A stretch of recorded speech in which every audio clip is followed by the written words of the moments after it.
नाशिक शहरात फसवणूक करून पोबारा केलेल्या 2 फरार आरोपींना अखेर गुन्हे शाखा युनिट 2च्या पथकाने बेड्या ठोकल्या आहेत.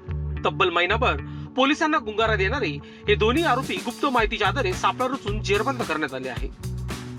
सातपूर पोलीस ठाण्यात गुन्हा क्रमांक 546/2026 अंतर्गत भारतीय न्याय संहितेच्या विविध कलमान्वये 5 जून 2026 रोजी गुन्हा दाखल झाला होता.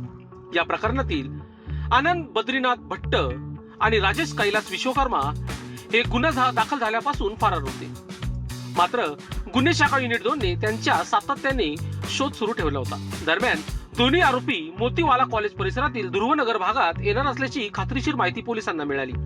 त्यानुसार सापळा रचून पोलिसांनी दोघांनाही ताब्यात घेतले.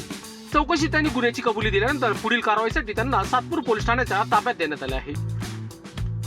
सदरची कामगिरी नाशिक पोलीस आयुक्त संदीप कर्णिक, पोलीस उपायुक्त किरण कुमार चव्हाण आणि सहाय्यक पोलीस आयुक्त संदीप मिटके यांच्या मार्गदर्शनाखाली गुन्हे शाखा युनिट 2चे प्रभारी पोलीस निरीक्षक हेमंत तोडकर यांच्या पथकाने यशस्वीरित्या पार पडली आहे.